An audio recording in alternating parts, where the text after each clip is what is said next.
Gracias por venir. Yo me llamo Alberto y estamos aquí para hacer la presentación de estos dos libros, que uno se titula La sirena de Fontmiñá y otro La estela del peregrino. Y con nosotros tenemos aquí a Mari Carmen Navascués, que es la autora, la escritora de estos dos libros. Ella es de Cintruénigo, vive en Cintruénigo. Yo también vivo en Cintruénigo. Y lo primero que le vamos a preguntar es ¿de dónde le viene esta afición por escribir o desde cuándo escribe? Bueno, pues hola, buenas tardes a todos y todas, gracias por venir. Lo primero, antes de responderte, como celebramos el Día de las Escritoras, pues yo he preparado un pequeño escrito que he buscado en internet, pues desde qué año se hace esto del Día de las Escritoras, que yo misma tampoco sabía. Entonces, pues saber simplemente que es una conmemoración iniciada en España en 2016 para recuperar el legado de las mujeres escritoras, hacer visible su trabajo en la literatura y combatir la discriminación que han sufrido a lo largo de la historia. Este día surgió por iniciativa de la Biblioteca Nacional de España, la Asociación Clásicas y Modernas y la Federación Española de Mujeres Directivas, Ejecutivas, Profesionales y Empresarias, para compensar la discriminación histórica de las mujeres en la literatura. Las escritoras anteriores al siglo XIX rara vez aparecen mencionadas en los manuales de estudio y ni siquiera en los programas de historia literaria de la universidad en España. En el siglo XIX, gran parte de las escritoras tenían que publicar con seudónimo de hombre para ser tomadas en serio, como por ejemplo las hermanas Bronte, allá en Inglaterra. El siglo XX ya se inició con un cambio de tendencia con la pionera Virginia Woolf, que en 1905 comenzó a escribir para el suplemento literario del Times y 10 años después publicó su primera novela. Pero a partir de ahí se produjeron pocos avances significativos. Por poner un ejemplo, el premio más importante de literatura en lengua castellana, el Cervantes, solo se ha concedido desde su institución en 1976 a 6 mujeres frente a 42 hombres. Y también, aprovechando que antes de ayer fue la entrega del premio Planeta, que por cierto se lo dieron a una mujer, diré que en sus 72 ediciones ha habido también mayoría aplastante de ganadores varones, 53 frente a 19 mujeres. Pero también hay que decir que las mujeres ahora llevamos unos años más empoderadas y en los últimos 10 años hay un equilibrio entre ambos en este premio Planeta, 5 hombres y 5 mujeres. La última, ayer mismo, son Soles Onega. Entonces, así quiero mostrar mi reconocimiento y agradecimiento a todas las escritoras que me han precedido y han hecho posible que hoy esté aquí presentando mis libros en libertad y sin trabas de ninguna clase. Pues ellas no lo tuvieron nada fácil, se las marginaba y criticaba por dedicarse a un oficio que por aquel entonces era exclusivo de hombres, denegándoles su derecho a expresarse con la pluma. Pues nada, mi reconocimiento y mi agradecimiento a todas ellas. Entonces, ahora, ¿cuál es la pregunta? Cuéntanos de dónde te viene la afición por escribir, desde cuándo escribes. Pues yo escribo desde siempre. Me acuerdo que cuando era pequeña pues me gustaba muchísimo leer, devoraba todo lo que caía en mis manos, lo mismo libros de aventuras de los 5, me acuerdo que me gustaban mucho, también de misterio, las novelas de misterio de Agatha Christie, pero también me gustaban los cómics, Zipizape, Mortadelo, Asterix y Obelix. Entonces, bueno, pues de la lectura pasé a la escritura como algo natural. Fui escribiendo relatos cortos, me fui presentando a varios certámenes y en cierta ocasión gané uno en Zaragoza convocado por una librería de mujeres sobre relatos no sexistas, que esto hace 30 años suena como un poco espejismo, ¿no? Como que no, parece que no iba a existir. Y bueno, también he sido escritora de diarios y de poesía, me gusta también mucho la poesía. ¿De dónde te viene la inspiración para escribir La sirena de Fontmiñá, que es el primer libro? Pues viene del árbol genealógico. Yo en 2012-2013 hice mi árbol genealógico y me gustó tanto la experiencia que después empecé a hacer el de Alberto, que es mi marido. Es de Castejón, pero tiene un tatarabuelo al que criaron en un orfanato gallego, pero nadie de su familia sabía en cuál. Entonces, al investigar, descubrí que era Mondoñedo. En Mondoñedo está en Lugo, colindando con Asturias, y la familia de mi abuela paterna es de Asturias, de un pueblecico del occidente asturiano, al Leo, cerca de Navia, que está, claro, pues esa zona colindando con Lugo. Entre Mondoñedo y al Leo solo hay 50 kilómetros en línea recta. Yo cuando me enteré de este dato dije, jolín, esto nuestros tatarabuelos se pudieron haber conocido. Entonces ahí ya algo me hizo, en la mente me hizo, ay, aquí podría haber alguna historia. Entonces ese verano de 2014 nos fuimos a conocer Mondoñedo. Resulta que llegamos allá, una tarde de verano, y había como una fuerza misteriosa que me mandaba todo el rato hacia un edificio así muy bonito, antiguo, grande, ¿sabes? Con dos torres y tal, al que en principio no le presté mucha atención porque estábamos buscando pues, nuestro alojamiento de esos días. Y cuando al día siguiente fuimos a buscar el orfanato, resultó ser ese edificio hacia el que el universo me mandaba el día anterior. Entonces dije, esto no puede ser casualidad. Y dije ahí mismo, voy a escribir una novela sobre nuestros tatarabuelos. ¿Te acuerdas? Sí, me acuerdo. ¿Sí? Y ahora la pregunta es, ¿qué pasa que los tatarabuelos no aparecen en la novela? Sí, es lo que suele pasar a veces, que se tuercen los planes. Pues me pasó que introduje, bueno, pues la novela empezaba en el orfanato de Mondoñedo, iban a dejar a tu tatarabuelo, una noche de bruma, que hay en Mondoñedo hay mucha niebla y tal. Entonces, la nodriza que se iba a encargar de él, de cuidarlo, de amamantarlo y tal, quería contar un poco de su historia, una tal Sabela, que en principio iba a ser un personaje secundario, pero de repente no podía dejar de escribir sobre ella. Se apoderó literalmente, hola, bienvenida, se apoderó literalmente de la novela. Entonces lo que hice fue retroceder unos años en el tiempo, aparcar momentáneamente a los tatarabuelos y centrarme en contar la historia de esta mujer, de Sabela. Y 5 años después nacía La sirena de Fontmiñá, de una idea prácticamente nueva. O sea, porque solo mantengo el orfanato, porque por supuesto el orfanato tenía que estar, pero bueno, los tatarabuelos, lo siento tatarabuelos, pero en esta no están. ¿En qué género enmarcarías tú tus novelas? Pues son ficción histórica, suceden en el siglo XVIII a finales, y contienen pues drama, aventura, romance, suspense, crimen, que son ingredientes que yo creo que son necesarios así para que una novela tenga amiga y sea pues atractiva al lector. Es una novela realista también, ¿no? Sí, sucede en el mundo rural y en escenarios reales de Galicia, Asturias sobre todo, aunque también sale algo de Cantabria, León, El Bierzo concretamente, Italia y Cuba. Nos dice que el ambiente en el que se desarrolla la novela es un ambiente rural. En Galicia, Asturias, parte del Bierzo, por ahí. Entonces, nos hacemos la idea que en ese momento España, el medio rural, pues se vivía un poco miserablemente.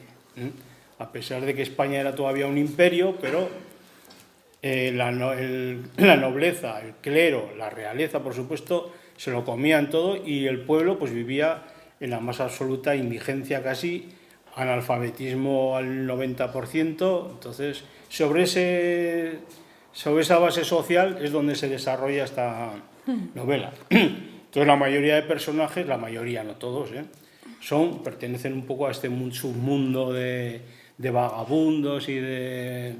Sí, también hay hacendados, como algunos, Esteban. Sí. Bueno, pues eso, y todavía en ese momento ya había casi triunfado la Revolución Francesa, faltaba poco, pero en España no había llegado todavía ningún indicio de cambios ni de ilustración o todo como queramos llamarlo. Entonces, ¿y de dónde surge el título? Pues Fontmiñá es una laguna que hay en un pueblo que se llama Meira, que también es escenario de la novela, que está en Lugo. Y es donde se creía que nacía el Miño.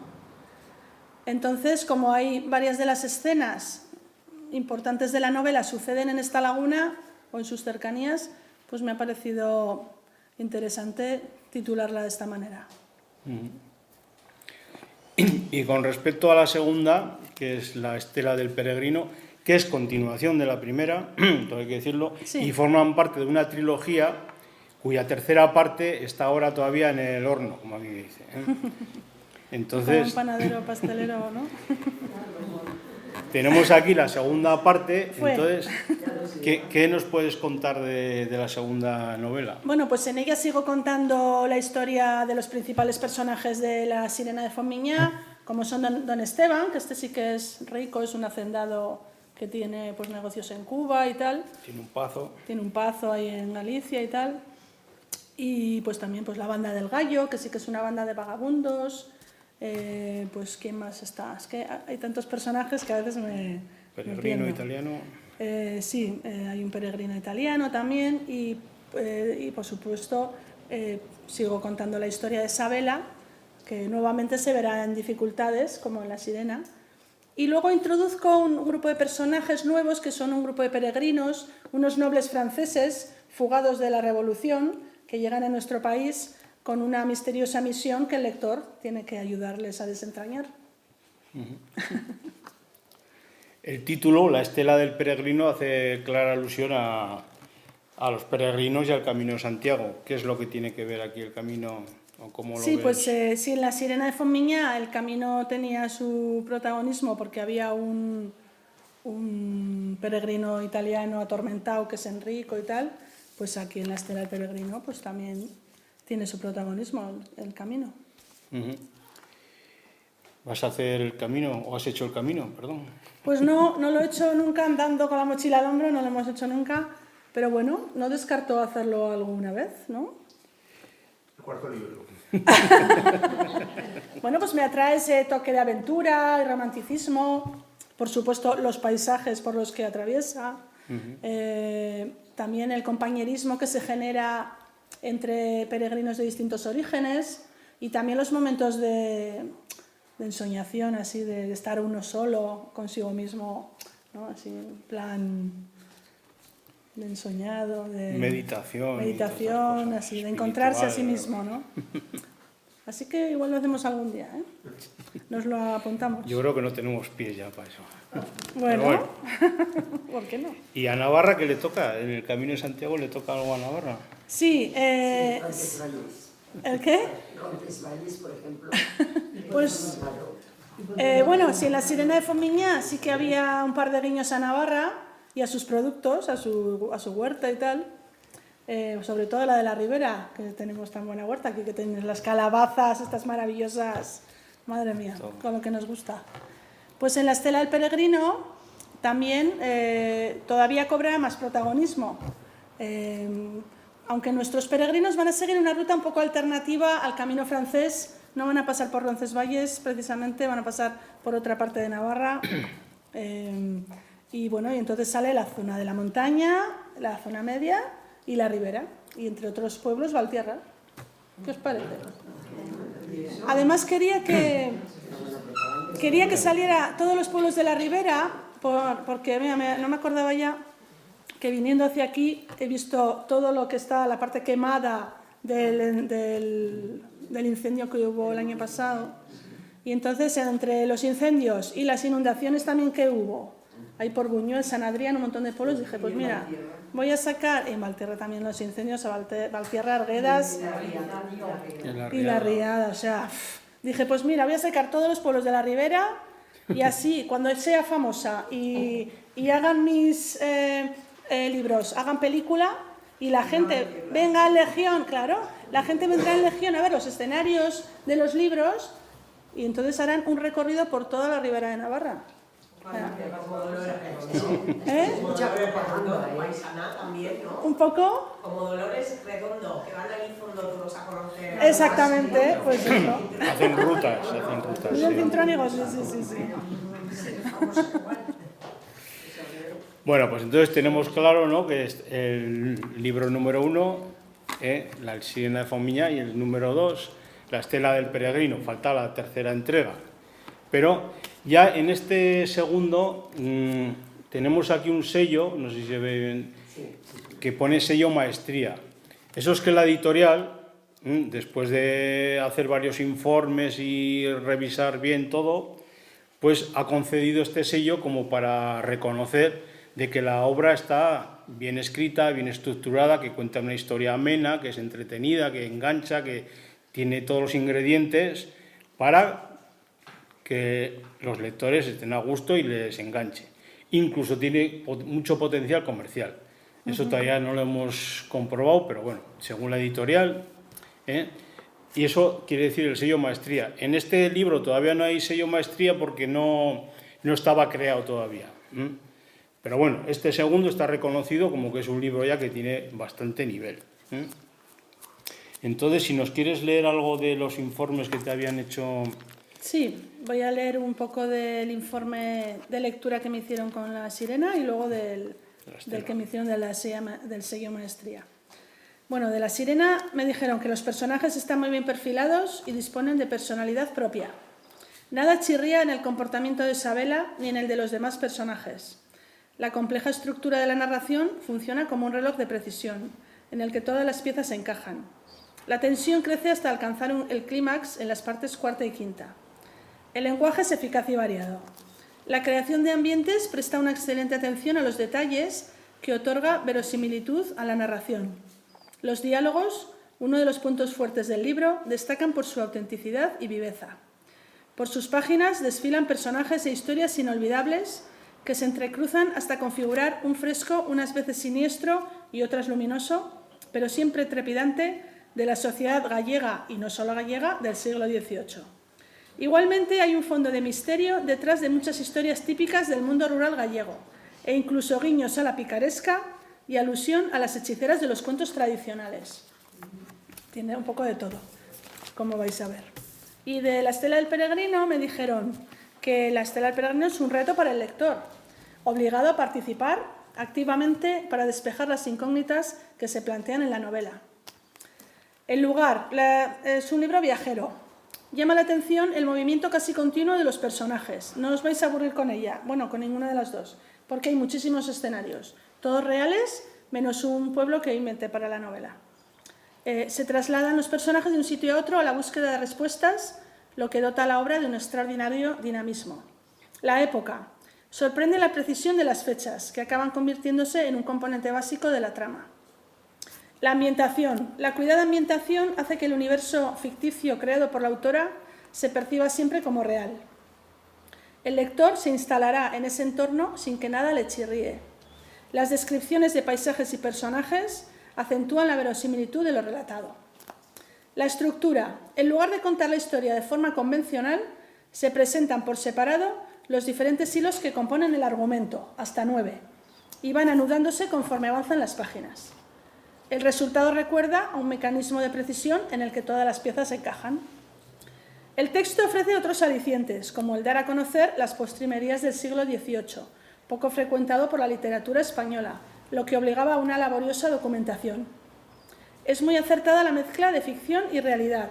Sus bien construidos personajes inventados, otro de los puntos fuertes de la obra, conviven con otros reales, lo que le da verosimilitud a la narración. La editorial recomendaría la lectura de La Estela del Peregrino por 3 motivos. 1, porque cuenta una buena historia, lo hace de un modo original y engancha al lector desde la primera página. Hay que elogiar la habilidad de la autora para crear un crescendo de tensión que culmina prácticamente en el punto final, cuando se resuelven los últimos interrogantes. 2, porque emplea una prosa elegante pero legible que permite seguir la trama sin dificultad. Sobresalen especialmente los diálogos, que brillan por su naturalidad y viveza. 3, porque divierte y emociona, y además ofrece un fresco de época muy representativo. Hay que elogiar en este sentido los aportes culturales que se hacen a lo largo del libro, y especialmente los epílogos, así como la bibliografía, que puede animar a los más interesados a bucear en las fuentes manejadas por la autora. Por todo ello, venderíamos La Estela de Peregrino como una obra vibrante y dinámica que no da respiro. Por la cantidad de personajes que salen en ella y las andanzas que protagonizan, podría considerarse una novela de aliento dickensiano. Es muy probable que quien la abra, especialmente si ha leído antes La Sirena de Fontmiñán, no la suelte hasta el final. A la espera de la prometida última entrega de la trilogía, solo resta felicitar a la autora por su trabajo. Yo ya estaba ya de hueca. Digo, madre mía, qué maravilla. Porque primero me habían hecho una especie de informe diciéndome los puntos fuertes, lo que estaba muy bien escrito, bien hecho tal, y lo que podía mejorar. Entonces yo dije, madre mía, esto es como en el colegio, ¿no? Cuando te dicen las notas y dices, madre mía, ¿qué es esto? Entonces yo me puse a trabajar y a mejorar y me hicieron este pedazo de informe que vamos, estoy alucinada ya.